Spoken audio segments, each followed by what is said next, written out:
regular meeting of Southfield City Council, January 13, 2020. Madam Clerk, will you please call the roll? Banks. Present. Brightwell. Here. Hoskins. Here. Mandelbaum. Present. Morris. Here. Taylor. Here. Cruz. Present. Mr. President, you have a quorum. All right, thank you, Madam Clerk. Can we all please stand for the Pledge of Allegiance?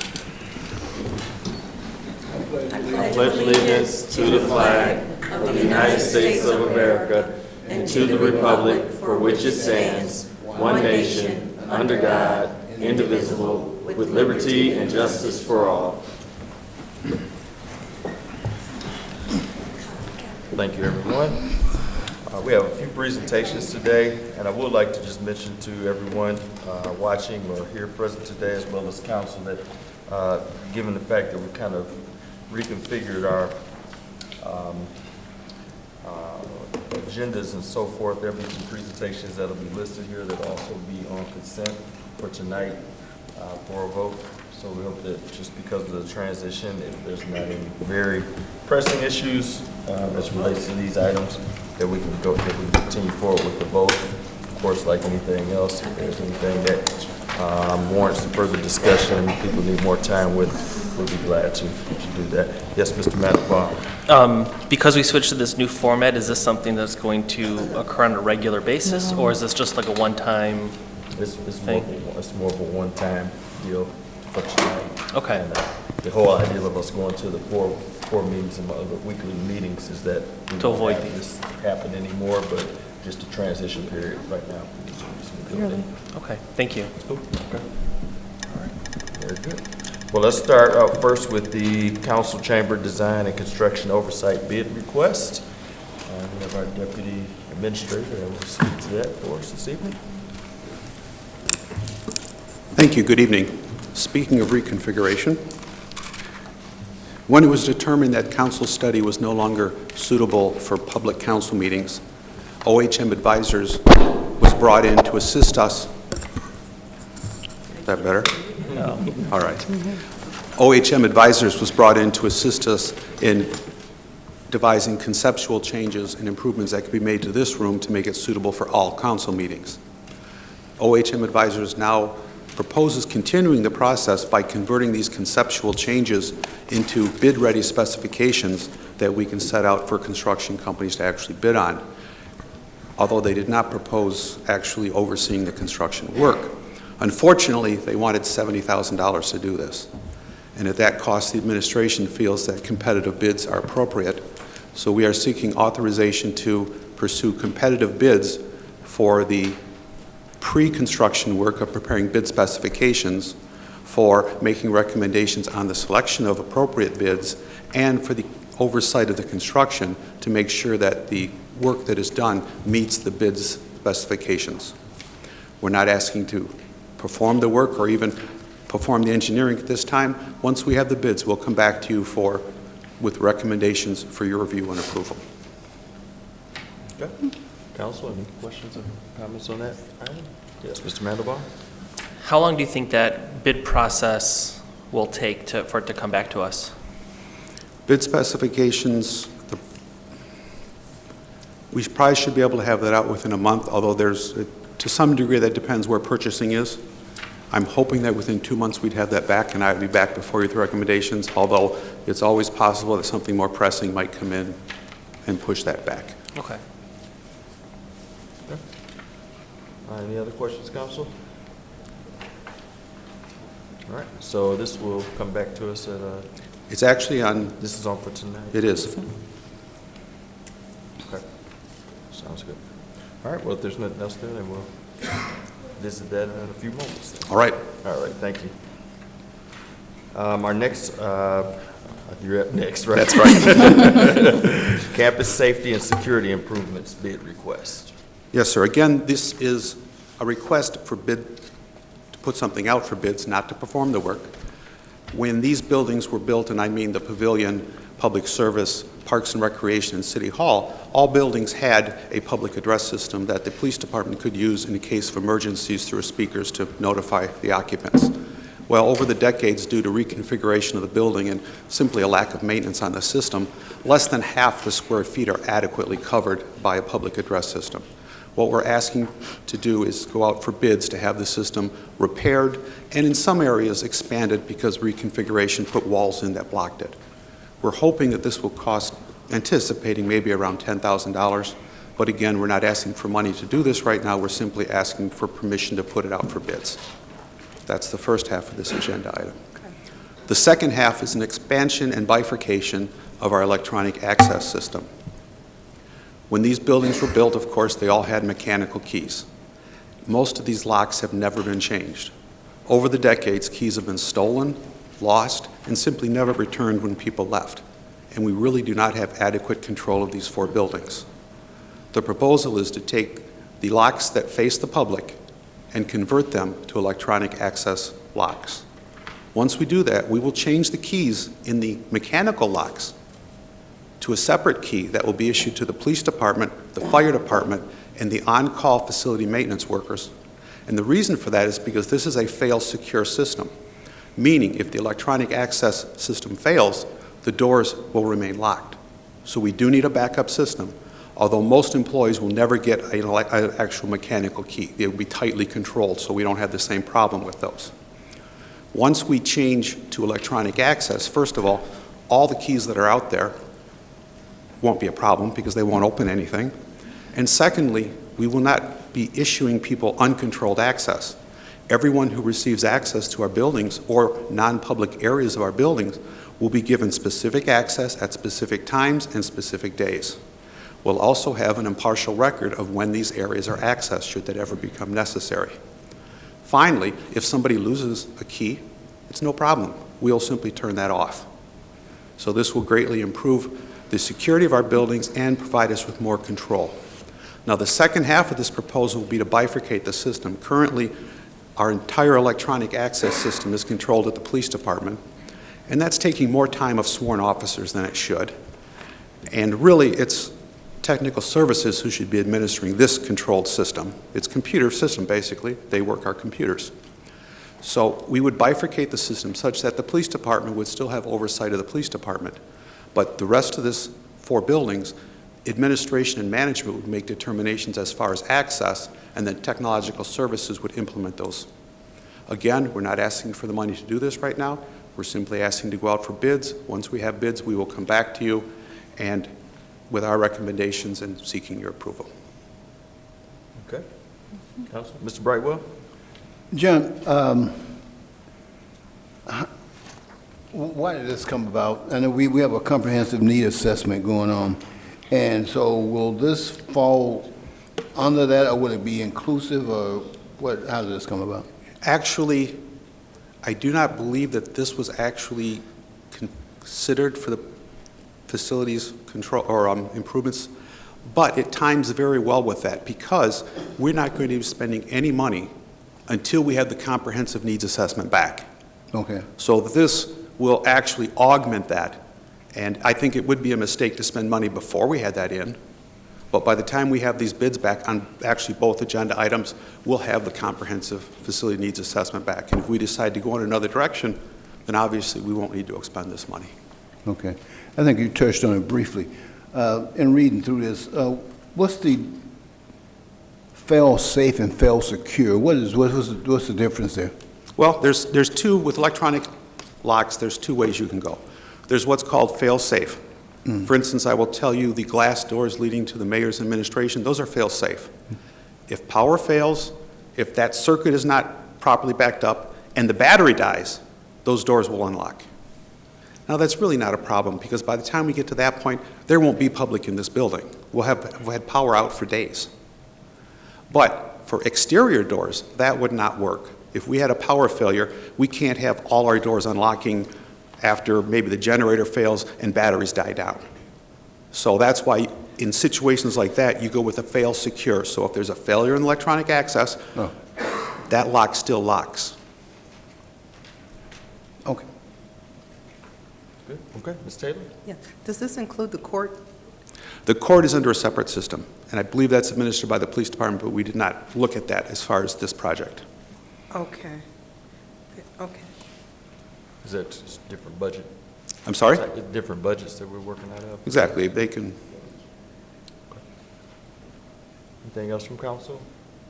So this too will also be going on consent for this evening then? Just All right. again, just going out for the bids at this point? just for bids. We're not asking to spend money right now, and we'll have the comprehensive needs assessment back before we do that. All right. All right, Thank you, sir. thank you. Yep. Our next presentation is regarding overlay development districts for 2 hotels on Northwestern Highway. We have our planning department representatives here to speak to that today. We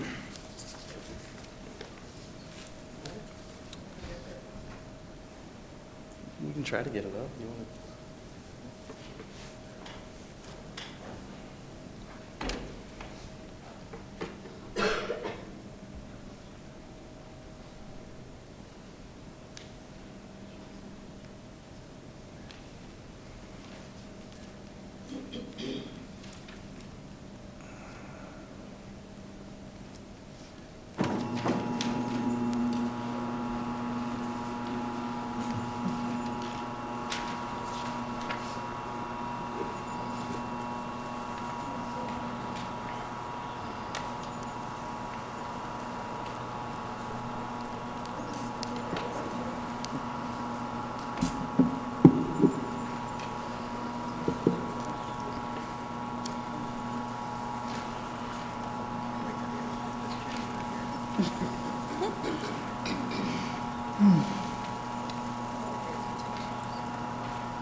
Thank you, Council. I apologize for the delay.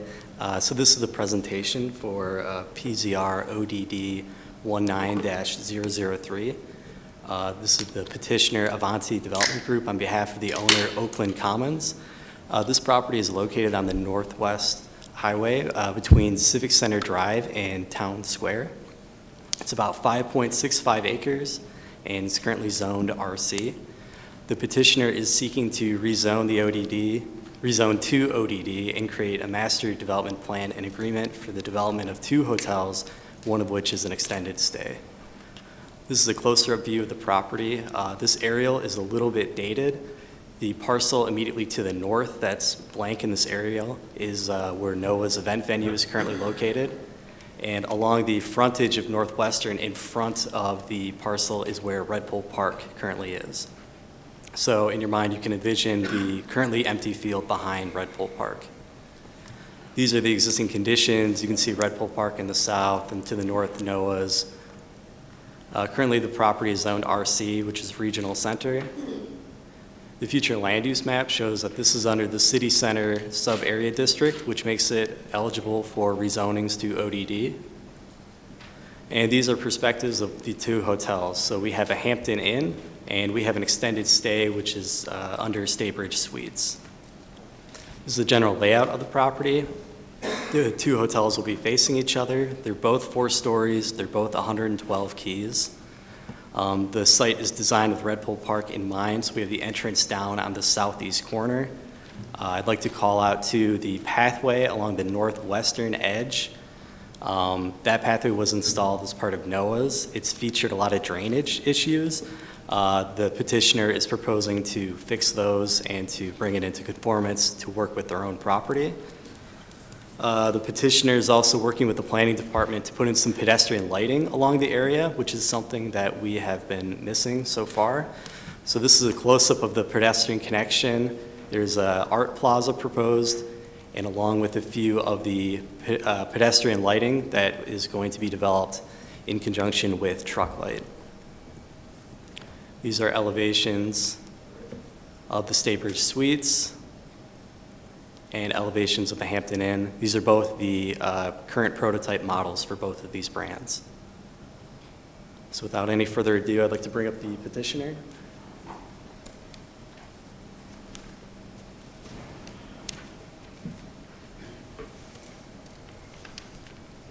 Hello, everyone. Mike Abdulnor with MHS Group, 35 West Long Lake Road, Bloomfield Hills, Michigan, 48304.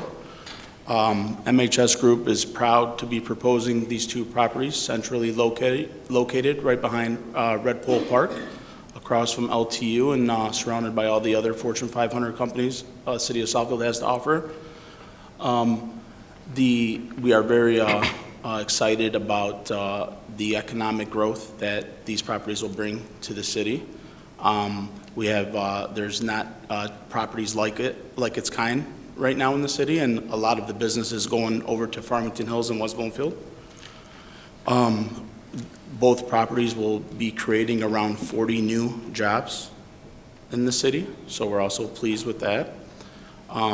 As far as the property to the west side of on the west side of the site, it's a Hampton Inn, it's a Hilton property. It's meant for your corporate travelers, 1 to 3 nights. It offers a complimentary breakfast, indoor pool, outdoor patio area. You have to the east on the east of the site, the Staybridge Suites, which is a upscale long-term stay property. It's an IHG property. It also has a complimentary breakfast in the morning, indoor pool, and outdoor patio area, along with a complimentary meal that is offered Monday through Thursday because of the long-term stay guest. The rooms also have kitchens in them because of the long stay purpose. If there's any questions and anything that's more site-specific, Andy Andre here with Triumph can answer those a little bit better. Okay. Council, any questions for the petitioners?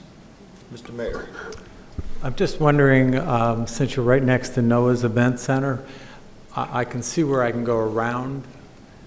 Was there any thought to making a path right to their parking Right. lot from the hotels? Yeah, I think it's a nice combination, the hotels and the event space. So we looked at that. That's a great comment on that. One of the things is was mentioned by Kyle. There is an existing pathway that connects already Noah's to Red Pole Park along the western portion of the property. We're going to be relocating a portion of that because there's some drainage issues in that, and obviously we want to correct that when we have the opportunity to do so. When we look at the way Noah's is set up right now, we looked at some possibilities for connections with just pedestrian connectivity to that. Unfortunately, that's all parking right there, and there's no real natural connection where you want somebody maybe walking through parking lots to do that. When it comes to pedestrian, we like to channelize, right? We like to keep everything channelized, so we have the pathway. We're going to encourage actually the pathway to be utilized, not just by the guests of the hotel, but by the surrounding people as well. And that goes back to we're providing lighting. Right now, that pathway that is existing has no lighting, so it's just kind of there. You have no availability really to use that at night, so we're going to be putting those decorative fixtures along that pathway. So while we did look at that early on, we felt that it would be best to channelize that pedestrian traffic in the way that we provided here. Okay. I mean, there's no, so you're adding, where it says Town Square, that is a new sidewalk that you're putting in. Right. So what we're going to be doing is we're going to be connecting in that spot that you can see up there. We have 2 driveways. The location off Northwestern is positioned to maximize the distance to Red Pole Park away from it. And so for emergency vehicle purposes and for just general circulation purposes, we have that connectivity to Town Square there. All right, thank you. Thank you. Yes, sir. Would you mind giving us your name and address? Yes, too, I'm for the sorry. record? Andy Andre from Triumph Engineering. Thank you. If you have an address, you can give for the record. Yes. 10775 South Saginaw Street, Suite D in Grand Blanc, Michigan. All right, thank you. Thank you. Appreciate it. Mr. Brightwell? Did you have a certain branding? I think I heard a couple of names, but so what brands are we dealing with here? So you're talking about 2 national brands. You have the Hampton Inn and Suites, which is a Hilton product. Right. And then you have Staybridge Suites, which is IHG. That's Intercontinental Hotel Group. That's the parent company for Holiday Inn. So both are national brand chain that go along with it. Those have the reservation systems, and just like anything else, you talk about brand loyalty. Those brands have loyal followings. So when people come into the area, they use the app on their phone, they go online, they make their reservations predominantly through that system. So national brand chains there. Okay. The other question I have is, let's say demographics, and it deals with, I haven't seen a market study or anything, nor have I seen, but any industry data or looked at it, but is there a pure need for this in this particular location? Right, so feasibility studies are conducted for each one of these properties. Right. Okay, so feasibility comes back and it says, yes, it is feasible, it looks great. It gives you about the number of rooms as well. So that's where the 112 per hotel comes up to be, because that's what the feasibility says that area can sustain, not just now, but into the future. Feasibility studies look into future growth and those other factors. I think specifically when you look to the area, as Mike had mentioned, you have a very dynamic, this is a very dynamic area with everything that's going on, especially with Lawrence Tech, with things that are going on there, their continuing expansion. So from the market study perspective, the feasibility study, it supports it. I think it's a fantastic location for it as well. When you look at it, and I just want to touch real quickly, why are we asking for the ODD even to begin with, right? I mean, why can't we do this under the regular zoning? Well, if you look at the property itself, it's really angular shaped. It's very difficult to develop. In the underlying zoning, the RC zoning, there's 75-foot setbacks for the front, as well as the back, 50-foot setbacks on the sides. All of a sudden, this available property becomes very condensed. And so the ODD allows the flexibility on our part, as well as the cities, to make this developable. That right there makes it attractive. The feasibility itself, study itself, and then the general location itself makes it very attractive for this use. Okay. One last question. With respect to the economy, most economics out here see, a recession is potentially on the horizon, and do you take that under consideration with respect to your feasibility? But do you think that what is here now can sustain this even through a recession? Yes, so the feasibility study does look at some forecasting, some general economic forecasting, and what it really truly identifies is there a need within the market? In consideration of what's already in place, some of the things that could be planned, and then some general economic forecasting. So I do believe that is the case. And again, it's a very good question, because you don't want to work work really hard to approve something that, hey, is going to fail, right? And so there is a lot of study that goes into it, and there's a lot of vetting that occurs. Obviously, financing has to be in order. So not only do you have the brands themselves that are looking at this from a feasibility, is this going to work? You also have lending institutions as well that say, hey, what does your model look like? And so I think there's a lot of, you can take a lot of solace in the fact that, yes, this is a good location, it's a good products, and they will work into the future regardless of it. Because truth be told, it's a long-term investment. So when, Mike has these, and these are 20-plus year investments. They're not to turn and do that. They're to hold on and to ride out any of the long term. Mr. Mandelbaum? Thank you. Why these two brands, and then why two hotels in the same, sharing the same parking lot? Why not just one bigger hotel? Well, so the properties really complement each other very well. You're pulling out of the Hilton engine with Hampton. Hampton is one of the best franchises there are out there for any franchise, really. And with the Staybridge Suites right next door, pulling from a different engine, the IEG engine, and also being a long-term stay property is why they complement each other. Right, and let me take that a step further. So you have you have complements between uses and also brands themselves. And when we looked at this, we worked with planning staff very closely. You said, we want to maximize out what we have as far as the site is concerned.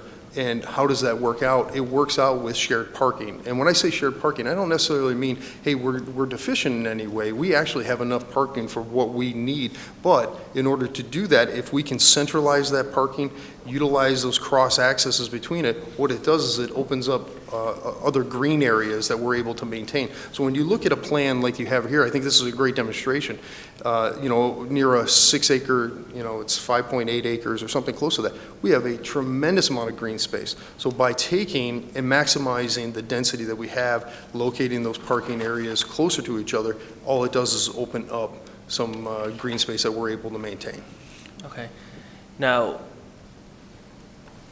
I'm sure you're aware that there's the Westin, there's Comfort Suites, there's, and then if you go on to Telegraph, there's a whole bunch more. We're thinking about having the potential for a hotel directly across the street from City Hall. With all of these hotels and based on some forecasting, the growth is not that big. There's not the supply and demand. The demand is not going to be there. With all of these hotels, what makes you think that this will be a successful project? Just going back to what Andy said, we did conduct a feasibility study with Cushman and Wakefield that came back very strong, and it projects out so many years. Also, the brands really were very pleased and really wanted to get their brands into this market because of the way it's performing. The hotels in the market are really performing well right now. Okay. And my next question is to administration. We were talking last month about the property across the street and the potential for a hotel. Is that going to potentially change that purchase agreement or that idea that we have that for that property by adding these hotels? I don't believe it'll change the purchase agreement. That's scheduled to bring forward to council on January 27th. Obviously, the end uses could change. One of the concepts in the Hamilton-Anderson plan was a hotel, but again, there could be one part of that plan, there could not be one. I mean, the planning process isn't necessarily about the city determining the proposed use or what's there, but what is permitted in those categories. Okay, thank you. Okay, Ms. Banks? What is the average stay of your customers in your extended stay hotel? That's a very good question. So Staybridge, as mentioned, has kitchenette, and so it encourages, you have minimum, it's very typical to see 3 to 5 day stays as part of that. Because typically what you're capturing then are especially the business travelers. And as Mike had mentioned, one of the things that we've done, especially in this location, is try to enhance the guest experience as much as possible. That's why we feel this is also a great location with having Red Pole Park there, having the pathway, pedestrian connectivity. We have bike racks. We talked with planning staff about bike sharing opportunities in here. So 3 to 5 days in that with that typical stay, and then with that again, we were able to offer a tremendous amount of amenities that a normal hotel wouldn't have here.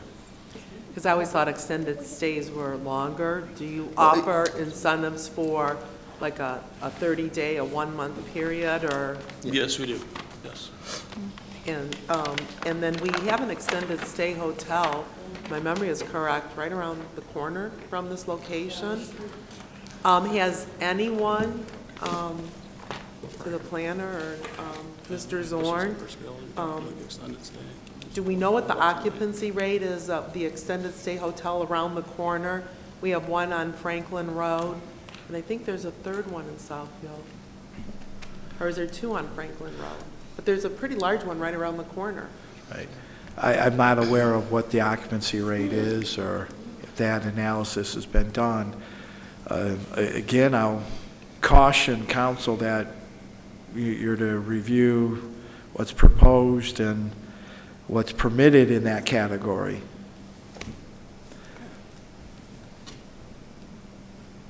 Not necessarily the market value. I mean, that's a very slippery slope for the city.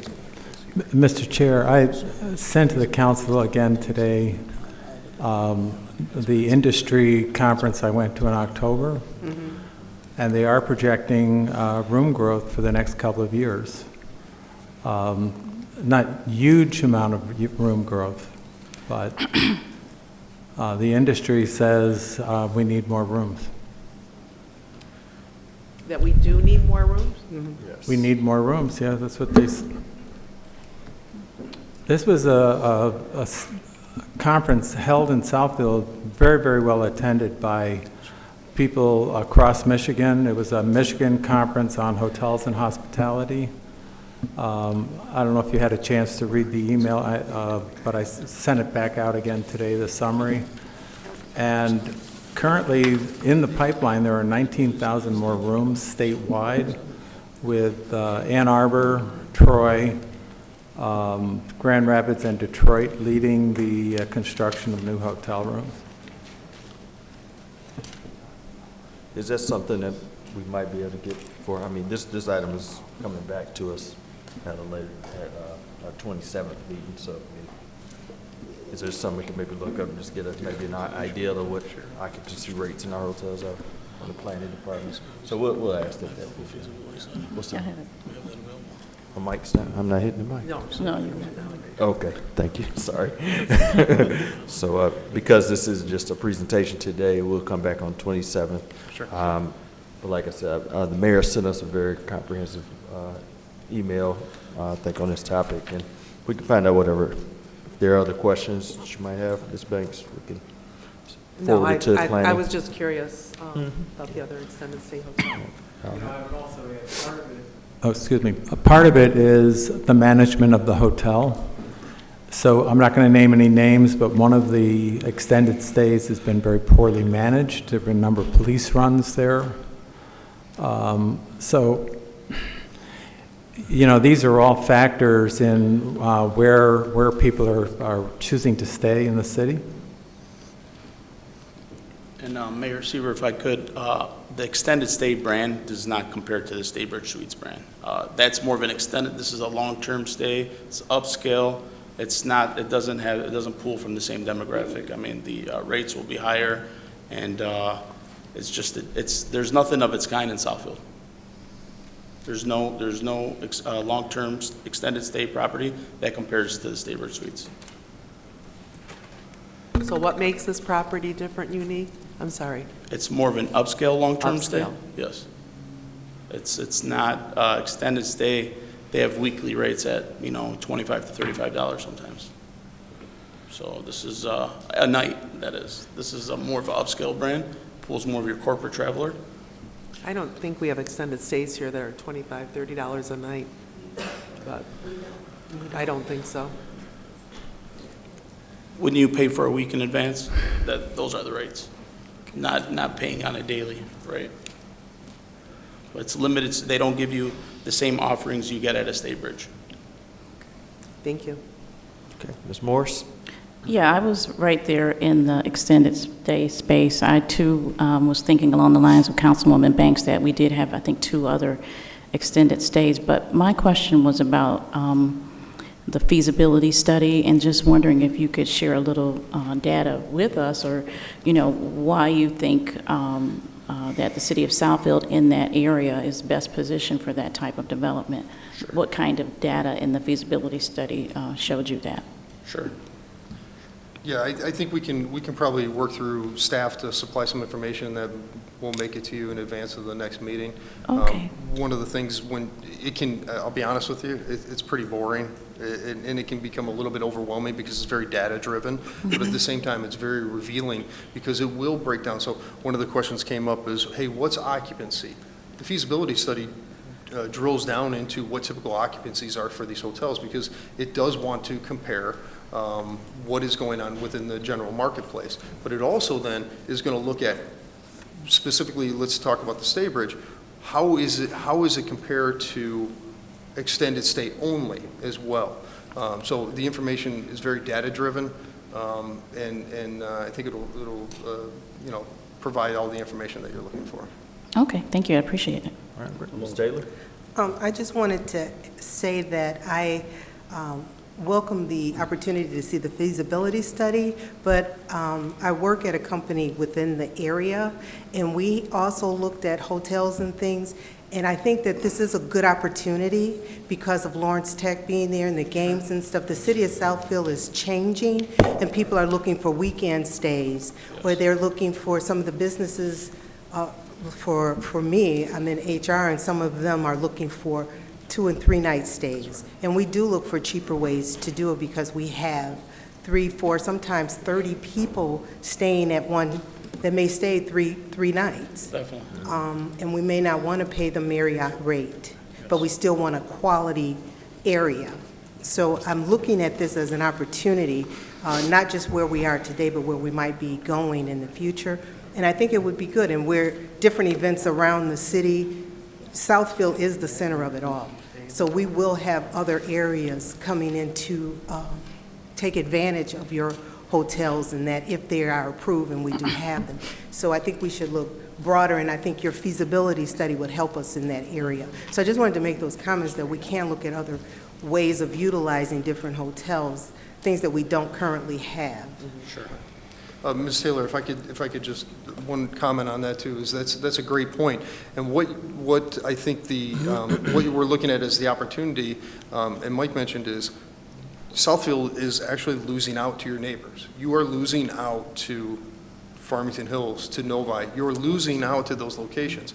We've dealt with that in other locations as well. And so this is a capture opportunity. And so when you're able to capture, because let's be very honest, you talk about the center of it all, you have a large corporate base here. You have a large corporate base that brings in a lot of people on a travel basis. Having good corporate partners within that hospitality and doing that, that's a great win for both parts.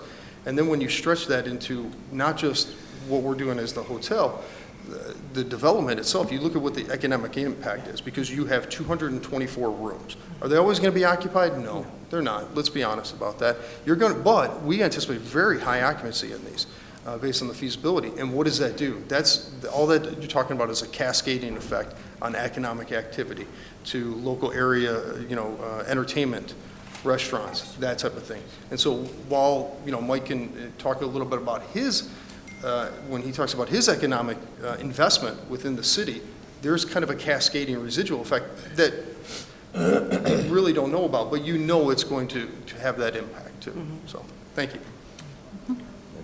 Mr. Brightwell? Yeah, I'm going to go back to economics. And when you come back with this presentation, without presenting any proprietary information, I would want to see the probability, because from a finance committee standpoint, there are clouds out there about a recession that's potentially coming down the pipe. And from a former analyst standpoint, I'm assuming that your people that your feasibility study, they look at economics too. Sure. So I want to get a handle on what their probability of certain things happen, because clearly the market is doing good and everything is rosy, but the moment certain things happen, businesses cut back a lot of low-hanging fruit. So your feasibility study will be enlightening. But the last thing we want would be some underperforming properties in the city of Southfield. So thank you very much when we see you the next time. Thank you. I like the fact there's a modest number of rooms in there where it's not too big, there's too many rooms and so forth, like you said, to make sure that we can get them to 60-70% capacity on a fairly regular basis and things of that nature. And the fact that it does give us options in terms of different types of units that you'll be providing in the area. So this is planned to come back on the 27th for a final review. Unless council had anything else, we want to thank you for your presentation. Any other questions? I had one. I'm sorry, Yep. Mr. Mayor. And forgive me if you said this and I missed it, What are you projecting the nightly or the daily rate to be in both of these properties?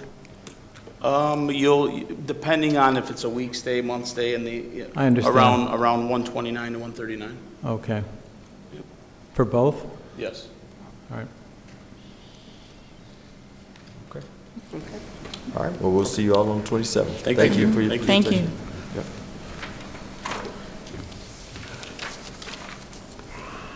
And then we have one more presentation as it relates to authorization just to enter into a fee agreement for accounting candidate referral services. Austin, Good take us evening. away. We are here tonight seeking authorization to enter into a fee agreement with Robert Half Finance and Accounting for candidate referral services for our vacant accountant one position. We lost our accountant one back in April, and since that time we've been working diligently with HR to get this position filled, however unsuccessfully. Robert Half reached out to me, and they their standard fee, I can hear it now. Sorry about that. Robert Half's standard fee is 35%. In the spirit of building goodwill, they have reduced that to 25% of the candidate's annual salary. The annual salary for accountant one ranges from $44,400 to $54,650. So the fee that we would pay to Robert Half should we hire one of their referrals would range from $11,100 to $16,600. Okay. And is that a one-time fee? It is a one-time fee, and there's also a guarantee that comes with it. Okay, so if we were to retain one of the employees they sent to us, we have 90 days? Or, Yeah, we have 90 days. They'll compensate us, or? Correct. However we're going to. They prorate the fee back. I'm Yep. sorry, thank you. Yes, okay, great. Question? Yeah, Mr. Hoskins? And you may not know this, but I'm just curious, how are we posting for this position? Sure. So we posted internally. We posted on the city's website. I know HR, I think it was the first time they reached out to the campuses, the college campuses through Handshake. We've posted on Indeed, and I think there are a couple others that I just can't recall at the moment. I'm sorry? Michigan Municipal League. We have been posting it. Unfortunately, accountants are in high demand right now. Nationwide, there's a staffing issue. So, Mr. Mayor? Have you tried LinkedIn? yes. Okay, because there was another position recently that was posted, and a lot of the applicants came from LinkedIn. And we did talk about this Thursday a little bit too, and I was asking Austin about just the salary, the compensation. Was it comparable to that type of position? And again, it's the same thing we always go back to. It's like looking at the salary versus looking at the package. Yeah, we have a great package. Once again, Southfield, provides a very good package for employees, but particularly some of our younger folks that are applying for jobs, they're looking more so at the, what am I going to get today? So we got to continue to keep pushing that and selling that. Like Mr. Hoskins said, where are we putting it at, making sure that we're selling the whole package and not just, the salary there. But I think that's we have to do. It's an important aspect of keeping our city moving. So we got to have people in the right place, or else we're going to put Dan in there. Have him work. Our Wharton graduate. Mr. Brightwell. For right price, Let's talk after the meeting. I'll shake off the rust or whatever.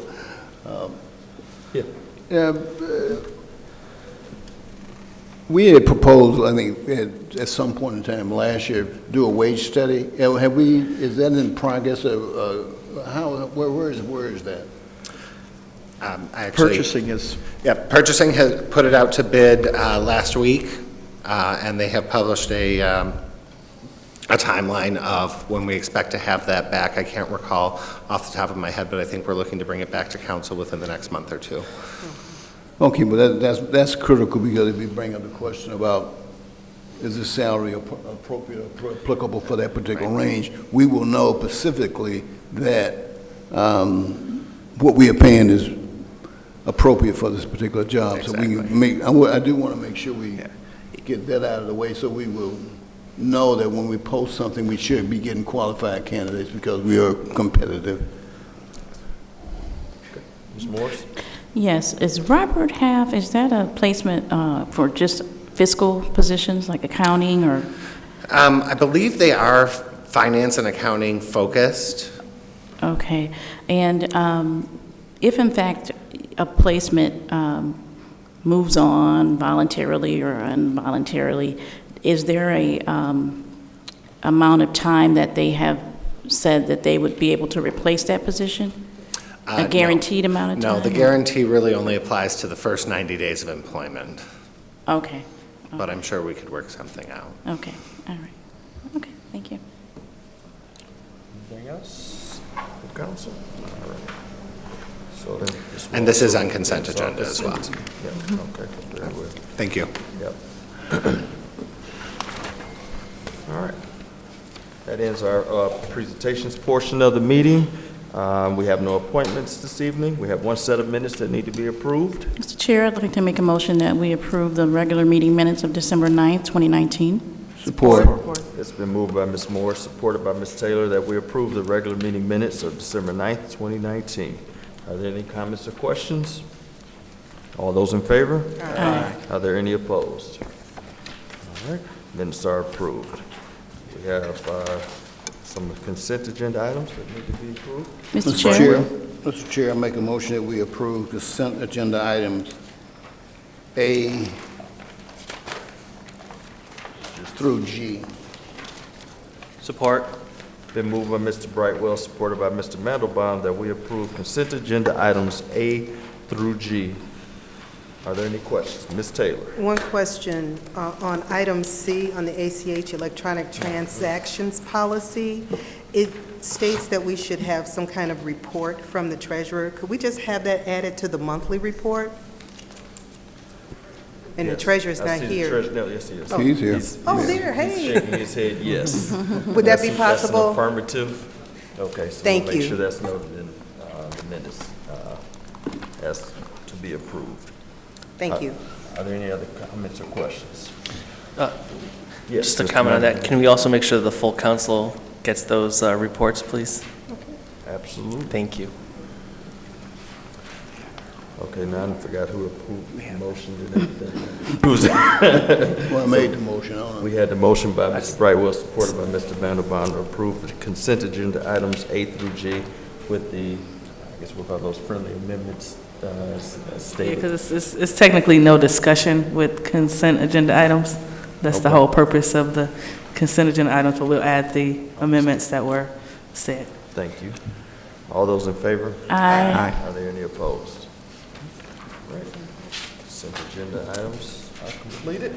We'll now move to,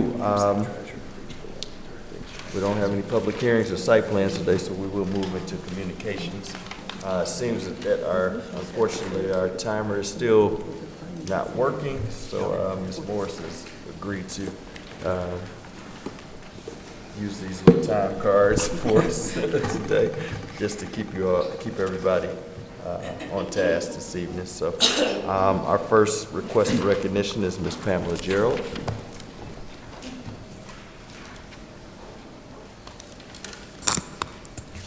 Just want to get right down to the point. You know, Councilwoman Banks, you and I have not always agreed over the years, but what you said tonight made a lot of sense. This city is saturated with hotels and motels and extended stays. Right there at 10 and Evergreen, you've got 3 of them. You've got the Westin Hotel. When those people came, they said the same presentation as these people here. And what has that place turned into? A place where we know that prostitution is happening. We know that human trafficking, underage girls trafficking is happening at some of these places. I'm not going to say those specifically, but we have had police runs and calls there. And you guys know that. We don't need to clutter 2 more restaurants 2 more hotels right there by Noah's, what are they going to look outside and see? A bunch of red poles? The expressway traffic? It just seems to me like with the thought of putting this there, and you guys are talking about Lawrence Tech, that you're already doing the division. He gave you the buzzword, this is going to be upscale. You asked the right question, what's the price? $129 is not upscale. You want it to be upscale?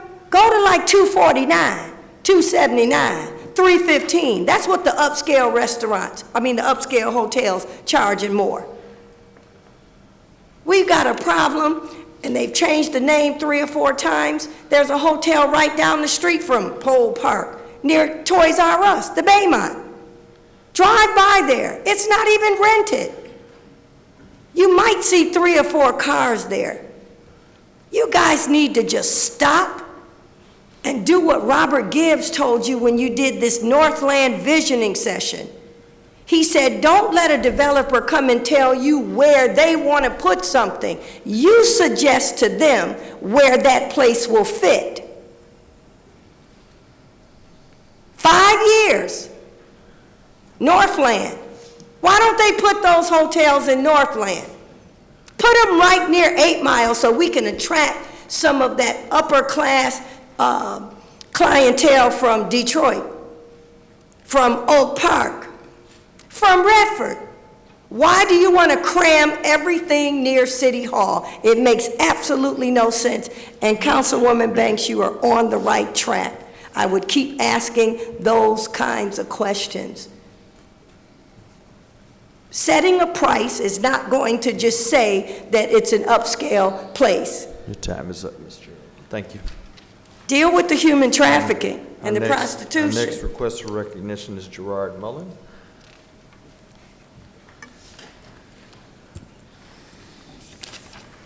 Good evening. Good evening.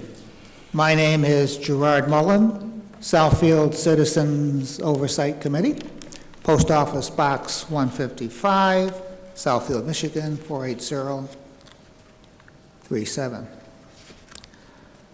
Mr. Chairman, tonight I'd like to talk about Section 4.1C, Section 4.1C in the Southfield City Charter.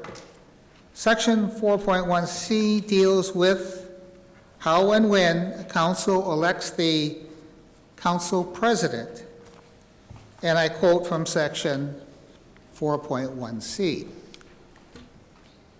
The council, at its second regular meeting in November of each year, shall elect a council president, unquote.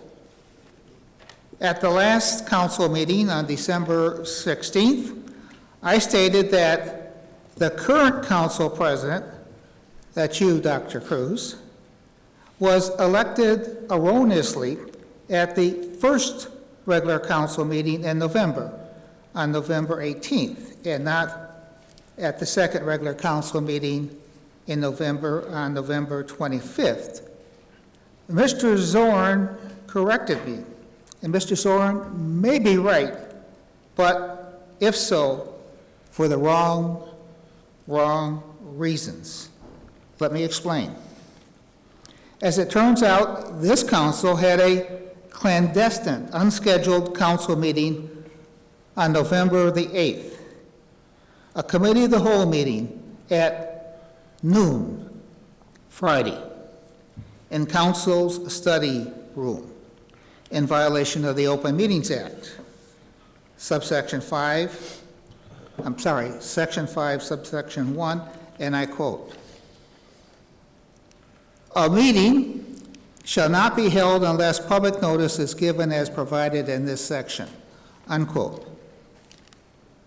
No such public notice was provided for this November 8th council meeting as prescribed by the Open Meetings Act. And to top it off, the minutes for this clandestine council meeting refers to itself as a special, yes, a special meeting, making my December 16th assertion correct. That is, the November 18th meeting was indeed the first regular council meeting in November. Thank you. Our next request for recognition is Sonia Simpson Gardner. Our next request for recognition is Maceo Rhodes. Our next request for recognition is Stacy Jackson. Our next request for recognition is Keith Harris.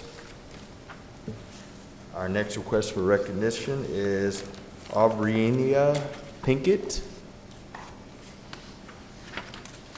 Our next request for recognition is Toby Rhodes. Our next request for recognition is Lewis Williams.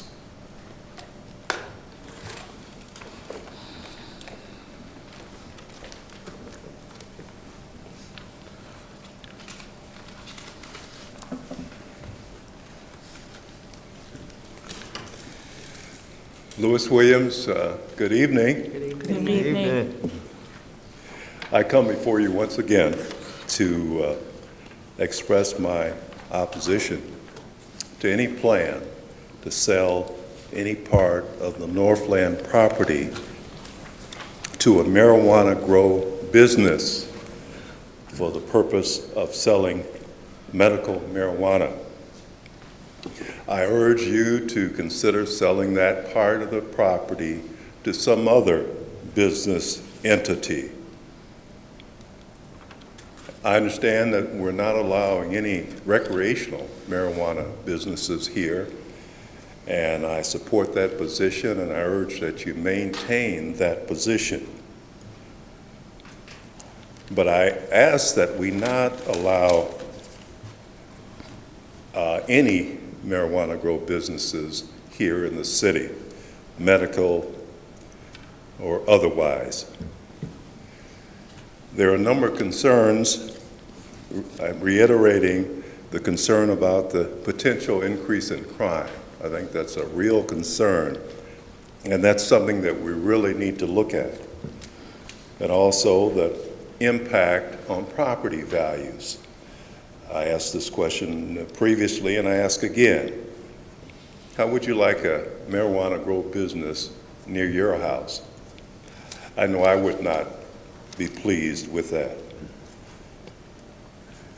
Also, there's a lot of opposition.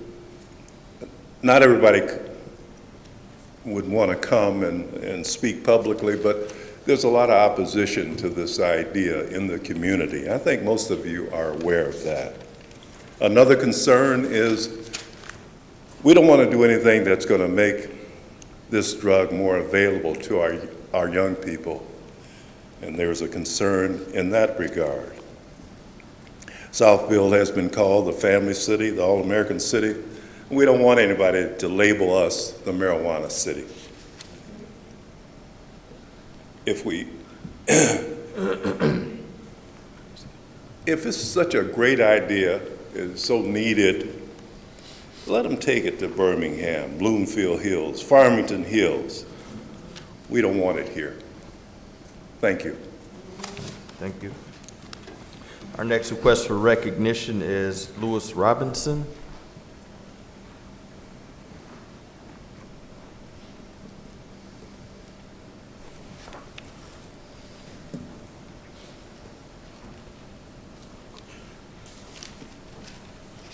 Good evening. Good evening. Good evening. My name is Lewis Robinson. I stay at 27042 Pebblebrook.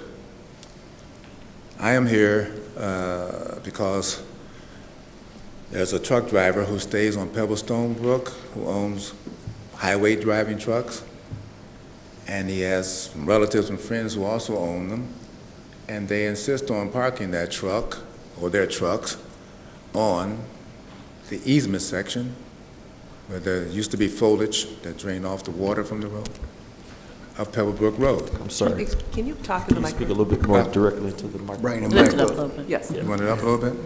thank you. Okay. I come here to offer a solution. Yeah, I see what you're saying. Put up a no parking truck, no truck parking. And there's also an opening going to a side property of address 27017. He can't have access to that park when they park their trucks on Pebblebrook Road. I have some pictures here to show you. You know, I can leave them with them. You can look at them. And that's about it.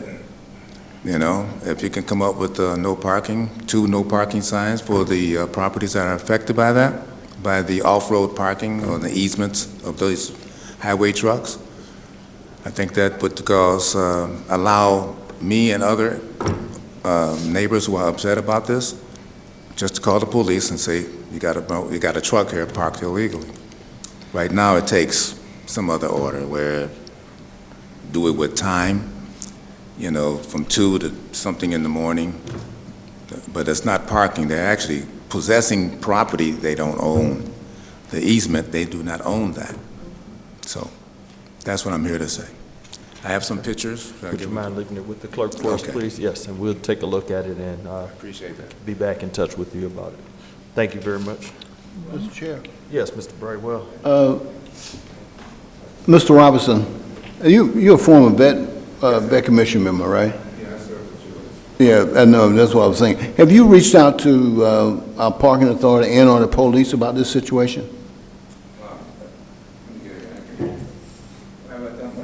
Have you reached out to our parking authority and or police about the vehicles? This has been going on for about 3 or 4 years. So what they say they're legal or they're not legal? First, it was a parking problem. You know, they said, well, they can park there from 2. You can go back to the mic.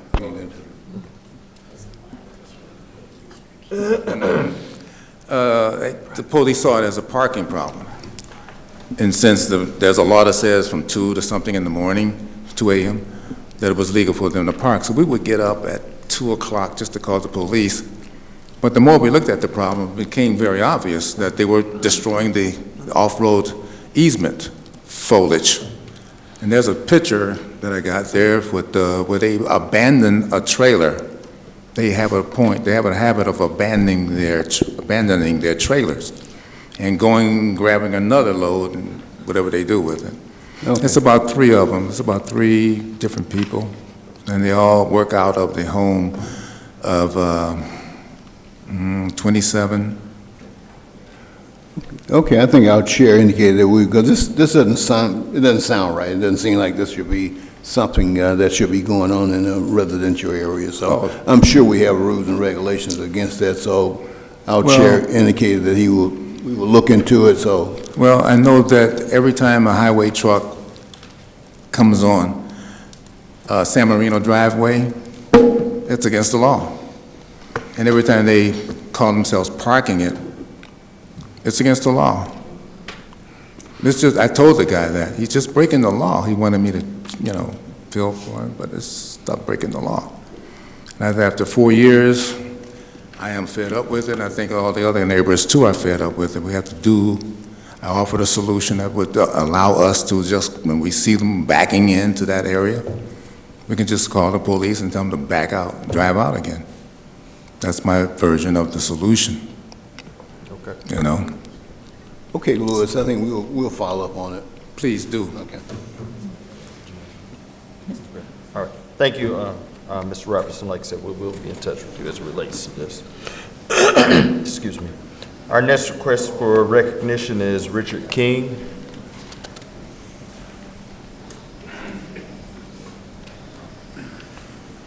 My name is Richard King. I live at 28450 Villa Court North. I lived there for 28 years. And the whole 28 years that I've lived there, the sidewalk in front of Kingswood Place, Villa Court North is at Villa Point Condominiums on Evergreen, south of 12. Just north of me is Kingswood Place Condominiums, and the sidewalk in front of their driveway is a hazard. It's got patching, which is crumbling, and it's been that way the whole time I've lived there, okay? Just the last few years, I got the gumption up to try to do something about it. I've called code enforcement and got nothing, no call back, nothing's been done. I naively thought that the rebuilding project of Evergreen would do something about it. Obviously, that was a mistaken thought. But something needs to be done about it, and I can't believe that nothing has been for like almost 3 decades, except the fact that the only people who walk on that sidewalk are high school kids generally. Although I walk on it all the time, and a few other people do. And I also ride my bike on it because the way Evergreen was reconstructed, it's not really a good, at that point, a good place to ride your bike. So when I'm leaving Villa Point and I want to go somewhere, I go on the sidewalk. And you can't ride your bike over it. You can't walk over it. You got to avoid it. If there's ice, it's a hazard. And I don't know who else to go to except the council to get something done about it because code enforcement is doing nothing. That's all I have to say. All right, thank you. We'll take a look into that as well. Our next request for recognition is Greg Keeler. Okay. All right. Well, that concludes our communications portion of the meeting this evening. Council, as you can see on our agenda now, as we kind of placed on here as a placeholder, now we're trying to fill this in terms of future items for discussion. So you can see the items that we do have listed here. And what we want to do is either make notations of which committees or subcommittees we want to refer these to, and or when we plan to bring them back to council for discussion. This mainly is a kind of particular file for us, if you will, so that things that are being requested of council by different departments or whatnot, that we're making sure we're getting back to responses to them, and we have actual dates set for them to be discussed and so forth.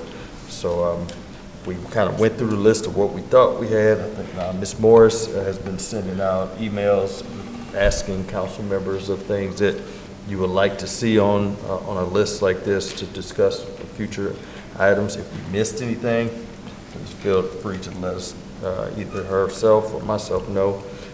We can get that on there, and like I said, hopefully just continue to start working down this list and getting some of these things done. So, Ms. Taylor, I see you have your Yes.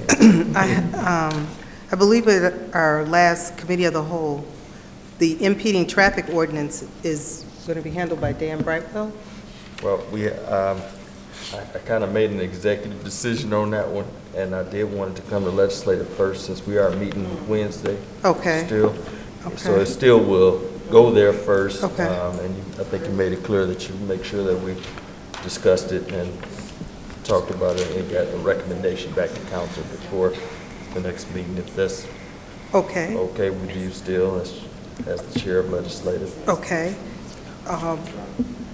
The other thing is, we have the discussion about Airbnbs going to neighborhood services. I think with all the rules and regulations and ordinances, this probably should go to legislation, but I defer to council because I don't remember why it should go to neighborhood services. We actually, in the council presidents, we actually said it would go to neighborhood services as well as legislative. We're going to have it go to both of you. Okay. I don't mind partnering. I just think we need to keep our minds around.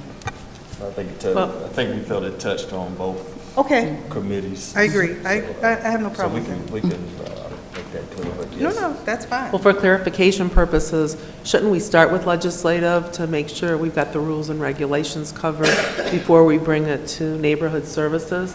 Seems like if we bring it to neighborhood services first, we're going backwards, in case we're missing something from the legislative point. Or no? Am I missing something? Other communities on the Airbnb have not permitted them if they were a vacant house. In other words, a house that no one lives in and they're just renting it on a nightly basis. What I know the Grosse Points have done, they allow Airbnb, but you can rent rooms in the house, Airbnb, but the owner must be in the house. That's what I've picked up from several other communities that allow Airbnb. The problem seems to be with party houses that are, people move in for a weekend or whatever, and there's no owner there, and they're in the middle of neighborhoods. So, So I think it's a joint discussion. I mean, we could even maybe merge the two committees together to meet on that at one point if we needed to. I've never seen us do that. That's okay. That's against the OMA, because it'll be a council meeting, because it's different people. It doesn't have to be all together. Okay. Yeah, I was just thinking like a representative from both to start that discussion. But, and if I may, we've had certain other ordinances that have started in either or and then have gone. So for example, I think this would make sense to start in neighborhood services because it's more of a residential issue.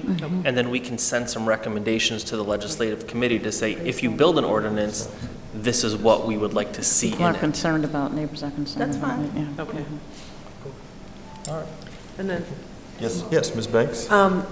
yes, I do have a question on this future items to discuss, and I actually would like to make a motion that the regular meeting of January 27th be changed to a committee of the whole meeting from 6 to 7:30, and then a regular meeting at 7:30 to discuss the city charter amendments scheduled for February 3rd. I will not be at that meeting, and I think the council should all be present. So we'll still be able to discuss it if we change our so-called regular meeting to a combined regular and COW. So you're speaking the 27th of January to have it in the old structure that we had it last year of 6 to 7:30. Just for that particular meeting. Yep, Mr. Mandel. If I may, and I agree, I think if there's going to be a council person missing, especially for that topic, can't we just do what we did this evening and have it under presentations, start the meeting at 6? And we can. It's the same idea. And that was the whole idea. I was saying by February, we'll be more on a routine schedule at that point in time. If you'd be okay with that. Yeah, we definitely To have it under present, I mean, we could do it under the presentation portion like we did tonight. However, I personally would rather keep presentation section open to those that are going to receive an award, proclamation, special items like that. I don't want to turn it into a committee of the whole meeting discussion under presentations at a regular meeting. So, but. Again, it's not going to be a normal practice of the council to do this. It's just as we're transitioning. And even with that coming on the 27th, we don't have to take action necessarily that date. Correct. All right, we're just introducing it for discussion, and it still can come back again. It could come back on the 3rd for for more discussion if we don't feel, we can just get some initial feedback, kind of get some direction on what we want to do with it, and then talk further about it on the 3rd. Well, I'm sorry, I'm not clear. Are you saying that you wanted to move the discussion on the charter amendments to the 27th? Yes. So on the 27th of January, we presently have a regular meeting. I'm asked that we reschedule that meeting to be a combined committee of the whole meeting and a regular meeting. So we'll start the meeting at 6 o'clock, like we did tonight. From 6 to 7:30, we'll have a committee of the whole meeting, like we've done in the past. And then at 7:30, we will then have our regular meeting. And if you look at the agenda under the regular meeting, like there hasn't been that much the last few regular meetings we've had. I don't know what's scheduled for the 27th, but I think we're still not going to be here for a long period of time, and we're just going to have a study meeting ahead of the regular meeting. Well, I'll leave it to council, see if there's a consensus to make any changes, or would you all, again, rather, we can either, number one, either keep it under presentations. Or like we attorney did this section, evening. or the attorney section.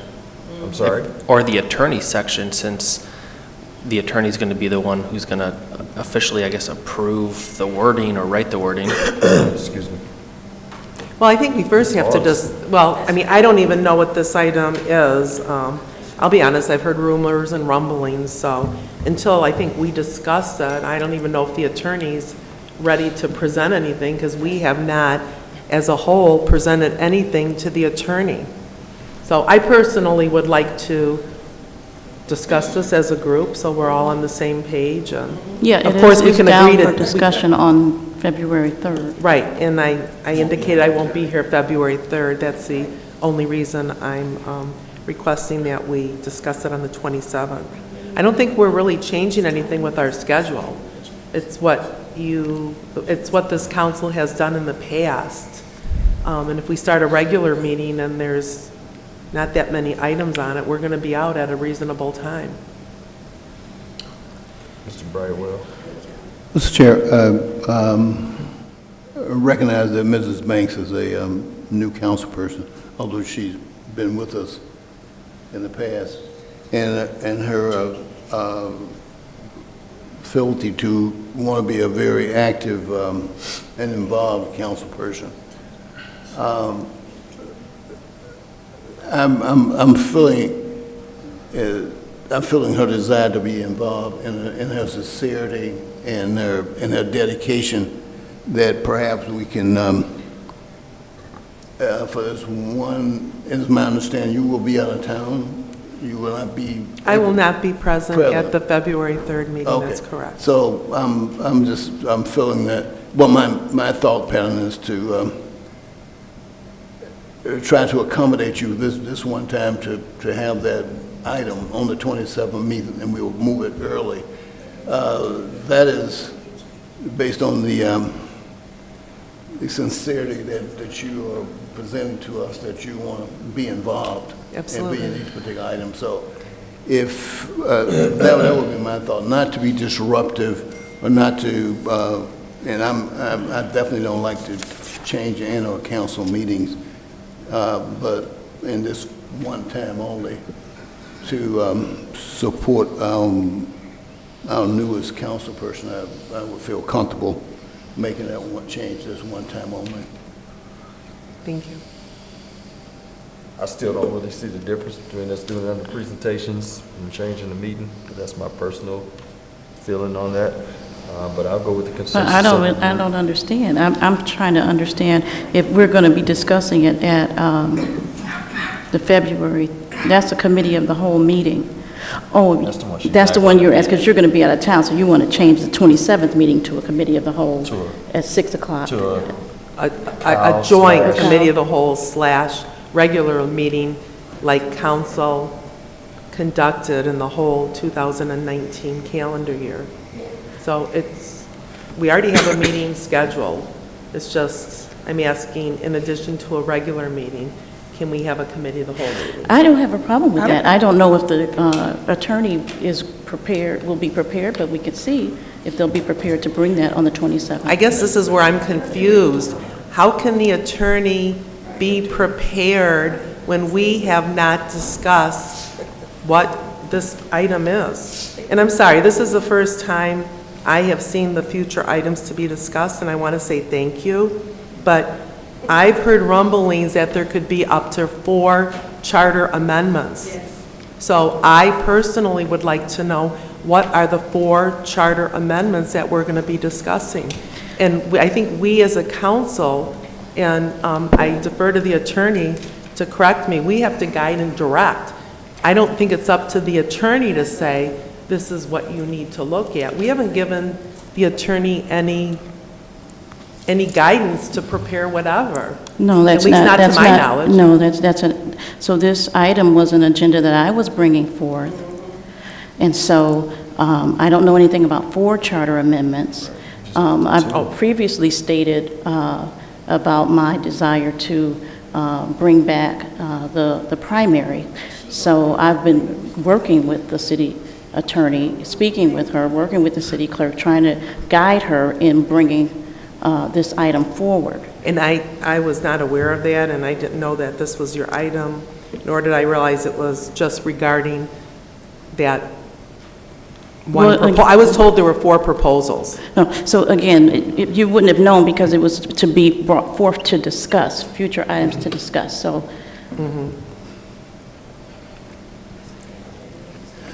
Well, But I think that that's why it's important that the whole council be here. So I'm in agreement to changing. Yeah, now the that I date. understand, I don't have a problem with that. I was just. Okay.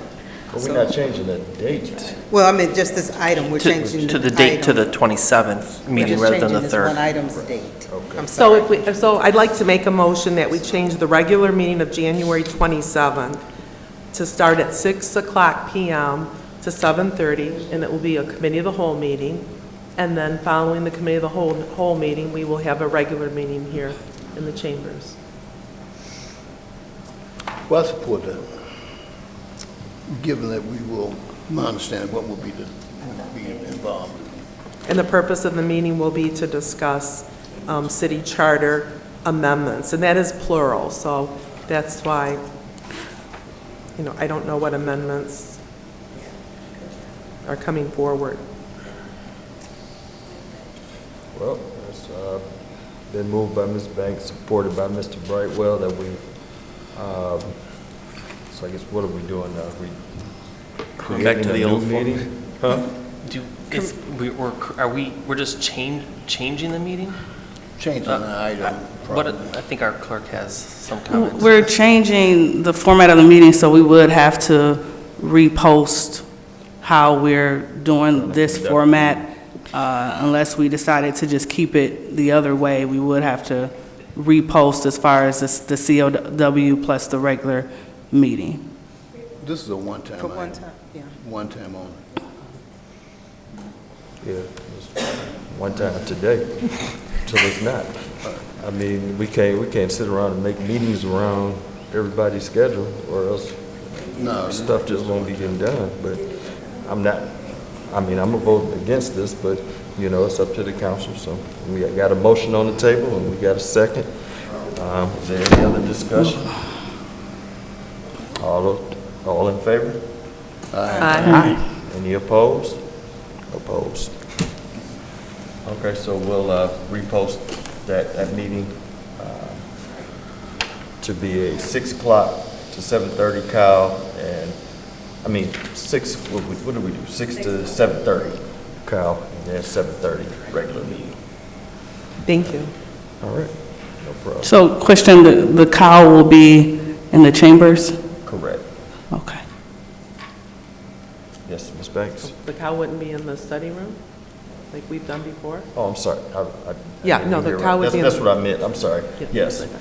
As normal, it would be in the study room from 6 to 7:30, and then we'll come into council chambers as we used to do.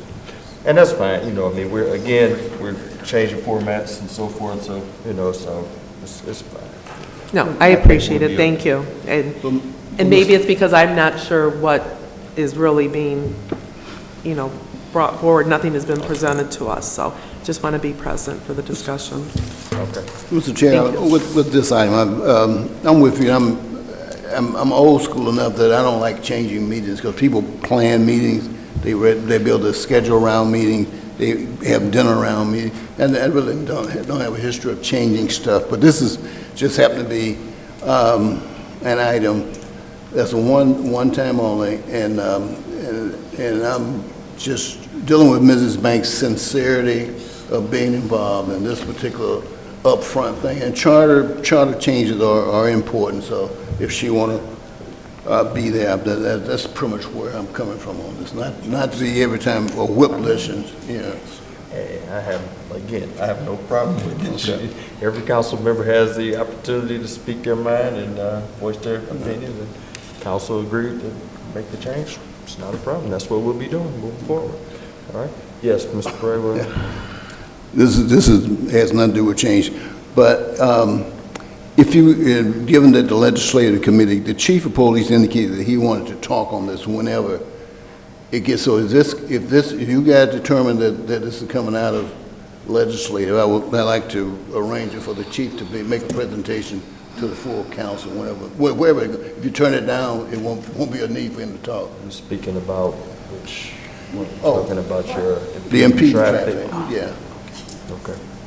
We'll reach out to him, see if he can come to our meeting on Wednesday. 6 o'clock. Well, I wanted him to be at the full council, but if you Oh, guys he can be there too, Yeah, but I'm just okay. saying, we can also come. Okay.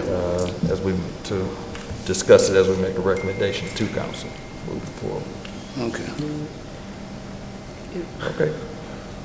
Yeah, go ahead, Ms. Banks. Can we also add to this future items to be discussed, an update report from our chief of police on our hotels? And we keep hearing the discussion on human trafficking, and I would like a discussion on that to see how bad is it in Southfield, what's going on, what are we doing? So just a future item. I'm not saying, sure, because I know it's going to take time and One research. that comes up often. I mean, we do like to. Yeah, I don't know how long ago was it that he gave the last one? Not too long. But he did give a, Wasn't that in his report. his monthly report? Yeah, in his monthly report. It's in his monthly report. Do you get his monthly report? His email. Yes, but I don't know if I read it properly. I mean, I'll go over it with you. okay. But, I mean, that's still something to keep on the radar. It's not a problem. Thank you. Very good, thank you. Anything else, council, on this portion? All right. No. Too late. Yes, Ms. Hoskins. Maybe we can put some of the stuff that came up in the communication section. I'd like to find out, like, the follow-up with some of these things to see if they've been resolved, and if there's a way to put that somewhere on the future items as well. Yeah. I think we can definitely do that. I mean, those types of things. That's part of why we want to have this portion on the meeting, so that we don't let them fall, get off the radar and so forth. So, absolutely. That's a good idea. That's good. Awesome. All right, council, we have travel expense report for Mr. Mandelbaum to approve. Mr. Chair, I'd like to make a motion to approve the travel expense report from Michael R. Mandelbaum. Support. It's been moved by Ms. Morris, supported by Ms. Banks, that we approve the travel expense report for Michael R. Mandelbaum's attendance to the National League of Cities Conference on behalf of the city. Are there any other questions? All those in favor? Aye. Are there any opposed? Item B, the mayor brought to our attention that he was contacted by SEMCOG, and we do need to name a new delegate as well as an alternate to this body. Our previous representatives were Mr. Frazier and Mr. Fakasi. So right now we have no one. And I don't know, Mr. Mayor, if you want to talk just a little bit about more about the responsibilities of what that would mean for someone. There are 4 meetings a year, and there are some subcommittees that representatives to the SEMCOG. It's the Southeast Michigan, so it includes Oakland, Wayne, and Macomb and Washtenaw counties. The data they collect and provide is very, very helpful. It's a good organization. We've been a member for decades, and they have an assembly where communities representative votes. So Mr. Fracassi has been going for many, many years, was on some of the committees, and Myron Frazier was the alternate. So they contacted me and said, could you pass this on to the council president, that we no longer have a council person who's the designated person to go to the SEMCOG assemblies. The meetings move around, so they're in the region, so sometimes they're farther and sometimes they're closer, but again, it's a quarterly meeting. So they meet approximately 4 times a year, Right. something like that. Daytime meetings, I would assume. I believe so. And the representative must be an elected official the backup can be elected and/or Appointed. appointed by us as well, too. So we wanted to put that in front of you all today. We don't necessarily have to make the decision today, but I do want to make it as soon as possible. So if you have an interest in it, please let me know, and we can determine. I don't know who has the time to add this on to. I know it's another responsibility, but I think, as the mayor said, it is important for us to be present as part of that. Yeah, Mr. Mandelbaum. Mr. Chair, I don't mind being the delegate. Okay. Can I ask what time are the meetings? I don't know the answer to that, Ms. Banks, tonight. You don't know if they're in the day or the evenings, or? They're the day. I believe they're sure daytime meetings. I know that our treasurer attends for the finance subcommittee. They're usually on a Thursday in the latter part of the afternoon. They start from 11 till 5. I'll be the alternate. I can do We only need one alternate. Cool. You said alternate too, right? No, I'd say delegate. I could be the delegate. You said he would be a delegate. Oh, okay, all right. Unless, somebody else. Someone else wanted it. Okay, I make a motion that Councilman Mandelbaum, did you want it? No, I can't. Oh, Councilman Mandelbaum be the delegate and Councilwoman Taylor be the alternate for the Southeast Michigan Council of Governments. Support. All right, been moved by Ms. Banks, supported by Mr. Brightwell, that that the council agrees to appoint Michael Mandelbaum as delegate to SIMCOG and Ms. Lynn Taylor as the alternate for SIMCOG for the upcoming year of 2021, I guess it would be. All those in favor? Aye. Are there any opposed? Mr. Chair, I will notify SEMCOG of your decision this evening. Thank you, Mr. Mayor. And then Ms. Taylor and Mr. Mandelbaum will be getting communications directly about meetings and so on. Great. Thank you. Okay. All right. Thank you for bringing this to our attention. Council, do you guys have anything else under our council portion of the meeting? Yep, Mr. Mandelbaum? Two quick items. One is this coming Saturday is the Parks and Recreation is holding their daddy-daughter dance. This year they're changing the venue location to the Best Western Premiere. Tickets are currently on sale and will be on sale until 2 p.m. You can purchase them until the day of the event. Ticket prices will go up after tomorrow, though. And they range anywhere from $15 to $22, depending on resident, non-resident, and when you buy them. Again, it's this Saturday, the 18th, from 6:30 to 8:30 at the Best Western Premiere, and tickets can be purchased at our Parks and Recreation building. Also, I want to commend our Department of Public Works. They were out all day Saturday and following up on Sunday morning with all the rain that we had, making sure the streets weren't flooded and then Sunday morning weren't freezing. They did an excellent job from what I've been told. And from the few complaints that they did have, they were very quick to act and follow up. So thank you to them for being out in the rain and making sure that our streets were safe. Thank you. All right, thank you. Anything else, Ms. Banks? I received a communication on January 3rd for an appeal of a FOIA request, and I'm assuming the rest of the council did. And I just want to confirm that someone has responded back to this, or the letter went to the city administrator. They said the clerk's office denied it. So the letter came to me also, and it was a reply today via the counsel of the city attorney. She was replied to. Okay, can we receive a copy of that letter, please? So, sure. Since this was addressed to me personally, and I'll. Right, she addressed it to all the elected officials. We all got the letter. Right, but it was individually addressed, so if I could just have a copy Sure. of the reply that was sent to her, because it said that she was going to contact the city administrator, and now she was coming to council. So the letter addresses... The letter addresses all of her concerns, and we got counsel from the city attorney on her letter today. Okay. Thank you. You're welcome.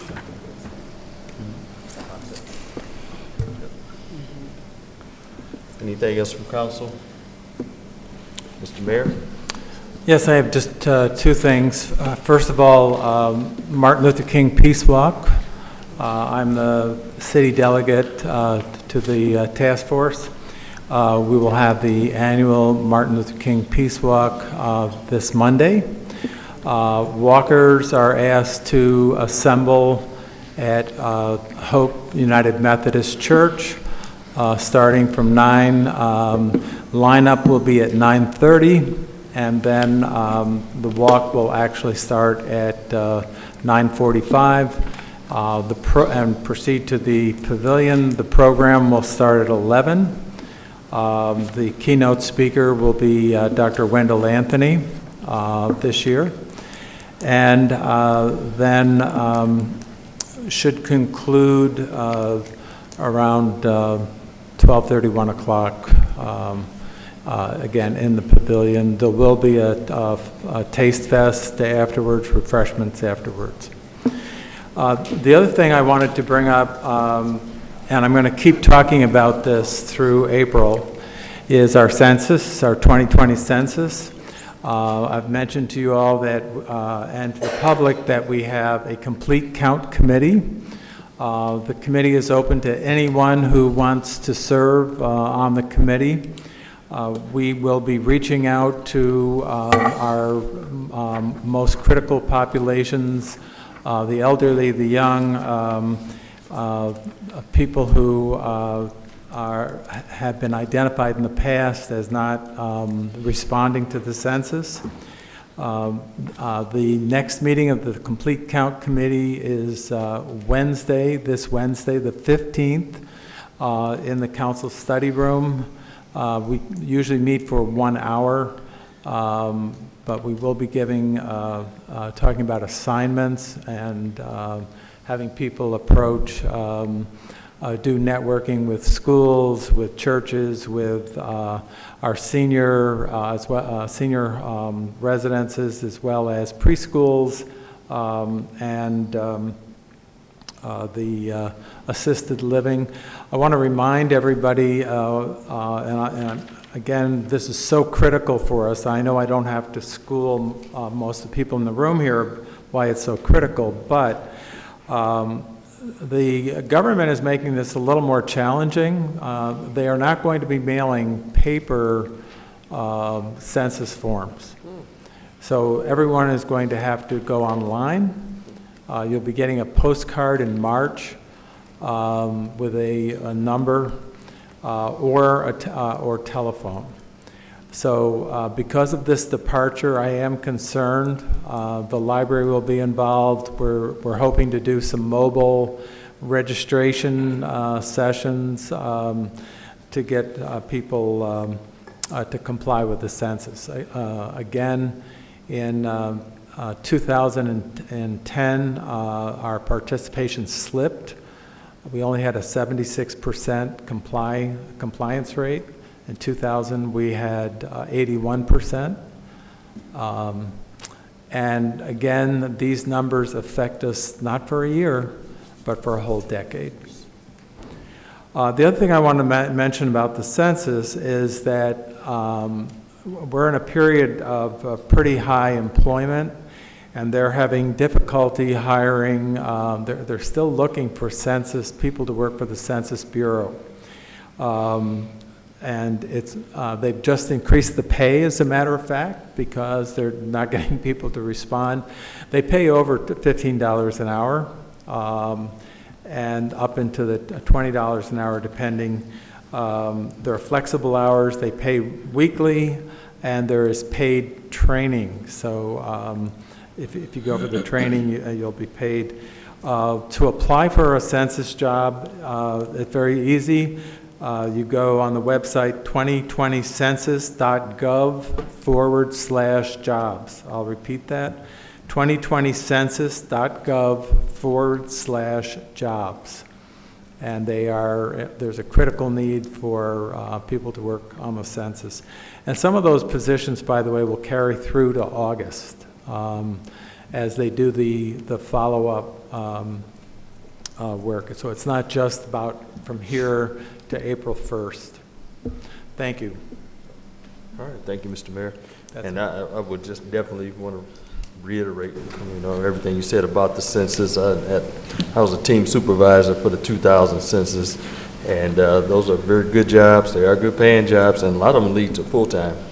So if you start in as a census worker, you get a certain amount of hours in and so forth. It gives you priority over other people that are applying for jobs. So it is a really great opportunity to work for the government. Also, with that in mind too, I was just reading an article that was saying that you're talking about our representation in Congress. We're projected to lose 1 or 2 seats in Congress this year if we don't get out there. It's not just Southfield, but for the state.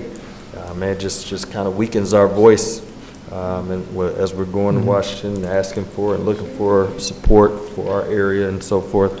So, yes, incumbent upon all of us to make sure that we're pushing and reaching out. And if I may add one more thing, the Census Bureau will be having a table on Monday at Martin Luther King. They will have information.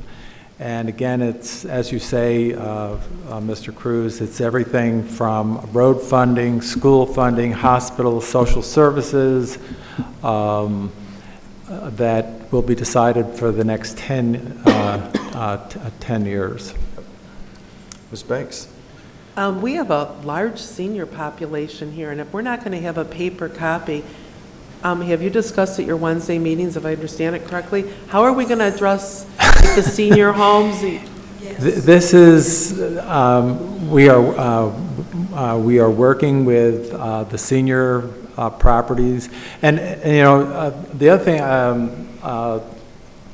it's really, how you're counted is where you are on April 1st. So if you are in a hospital here or a student in the dorm, I don't care where you live, if you're in Southfield on April 1st, that's where you are counted. And so we have already started talking to the managers of senior complexes. We will come out, again, our volunteers will be assigned to go out to the seniors. For instance, we're talking about bringing a mobile lab with computers or laptops to help people register. Because some folks don't have computers or they're not computer literate. Wow, that's scary. It's going to be a challenge. That's scary. Ms. Taylor?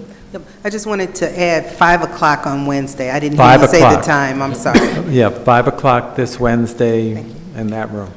Yep, thank you. All right, great. Thank you. Where are we at, Mayor? I have no comments this evening. Administrator, all right.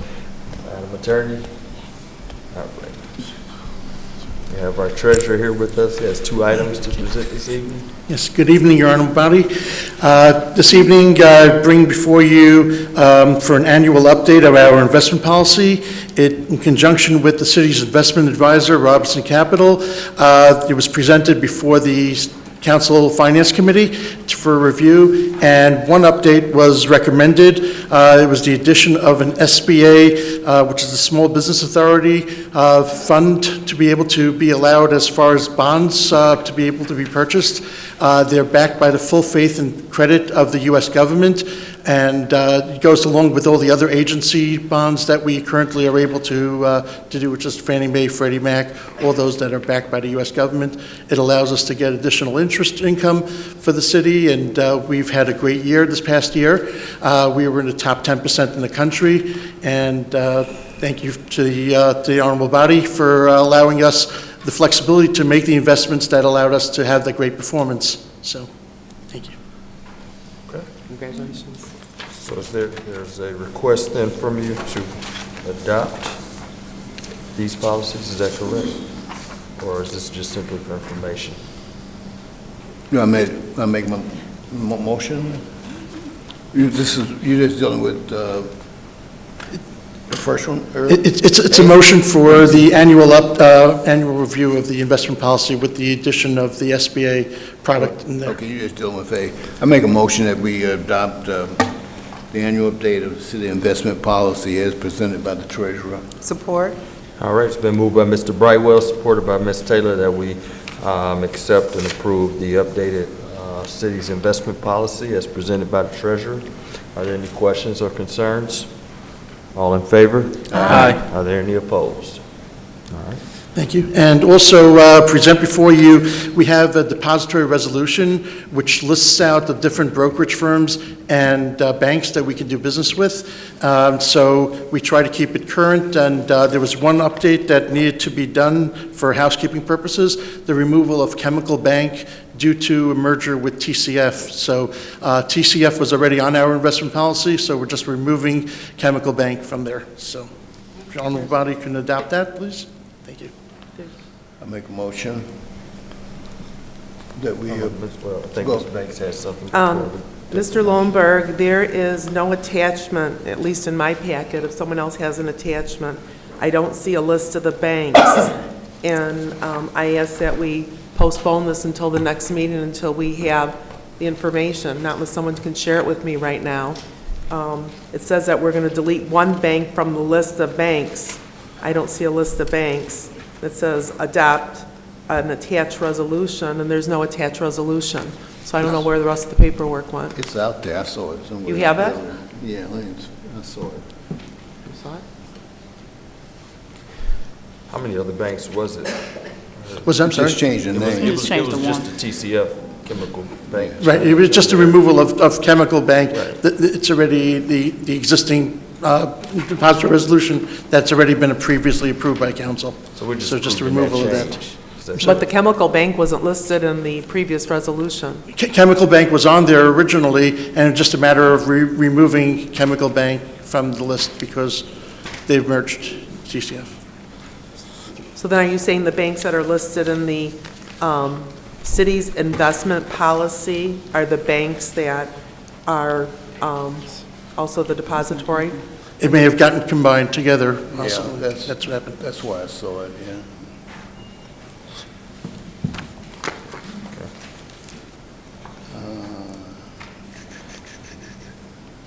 Did you want to continue with your motion, Mr. Burke? Yeah, I was just trying to find, I saw it, You as said a matter of that. fact, going through here. Wanted to go through finance or something, what you said? Mm-hmm. Was it finance? Yeah, it came through the finance committee, and the only reason that was there because of the merger of TCF and Chemical. We had it at council presidents, So, too. I make a motion that we approve the recommendation of the annual updated depository resolution as presented by the treasurer. I'll support that, but I'll also ask if we could provide Ms. Banks with the list of banks that she... I'll be happy to provide the updated list as well, once it's done. Thank you. All right, so it's been moved by Mr. Brightwell, supported by Ms. Taylor, that we support the updated depository resolution as presented by the treasurer. Are there any questions, other questions or concerns? All those in favor? Aye. Are there any opposed? All right, very good. Thank you very much. Anything else? Are you good? All set? Thank you very much. Anything, Madam Clerk? Office today, all right. And let's see, planning, we all set here? Dispense, very good. So we don't have any other meetings scheduled. We have two ordinances to be approved. Mr. Chair, I'd like to make a motion that we enact ordinance number 1715, PZR ODD 19-001 for the Northland Sub-Area Redevelopment Plan Overlay Development District. Support. Been moved by Ms. Taylor, not Ms. Taylor, I'm sorry. She Ms. can get the Morris, supported by Mr. Mandelbaum, that we enact ordinance 1715, Northland Sub-Area Redevelopment Plan Overlay. Are there any questions or concerns? All in favor? Aye. Any opposed? All right, and we have 1716. Can I get a motion? Mr. Chair. All right, Mr. Hostas. I'd like to make a motion that we enact ordinance number 1716, PZR ODD 19-0002. Support. Been Moved by Mr. Hoskins and supported by everybody. We'll go with Mr. Brightwell today, that we enact ordinance 1716, PZR 0DD19-0002, the Sudbury Redevelopment Plan Overlay. Are there any other questions or concerns? All those in favor? Aye. Are there any opposed? All right, then ordinance is enacted. Before we go into closed session, I do see our school superintendent here and a school board member, so I'm a little nervous. Did you all want to address the body today, or were you just here for fun? Well, we always welcome you and glad to see you. From one board meeting to the next. Good evening. Good evening. We are here this evening to express one of our New Year's resolutions, and that is to have a more seamless school district with the city of Southfield. We are really working diligently to have a community school district where the school district is the heartbeat of the community. We know that Southfield is the center of it all, so we want to be a part of that, and we are have a lot of initiatives coming up in the very near future. We'd love to come and share with you. We have a replacement operating millage that will be coming forward in March, so we'd love to come back and share some information relative to that as well. But more importantly, we are going to make a diligent effort to always have someone present at each and every council meeting when possible. And we welcome you to attend our school board meetings as well. Great, thank you. Great, thank you. And your meetings are held when, please? They are the second and fourth Tuesday at 7 p.m. Thank you. Thank you. All right, great, thanks. Thanks for coming out and extending the invitation, and we want the same thing too, right? All right, very good. I now need a motion to go into closed session. Mr. Chairman, Mr. I make Taylor. a motion that we go into closed session. Been moved by Ms. Taylor, supported by Ms. Morris, that we go into closed session. Madam Clerk? Banks? Yes. Brightwell? Yes. Hoskins? Yes. Mandelbaum? Yes. Morris? Yes. Taylor? Yes. Cruz? Yes. Motion to go into closed session. We now will go to the council study room. Conduct our items under closed session. Thank you, everybody, for watching, and for those that came this evening. We'll see you next time.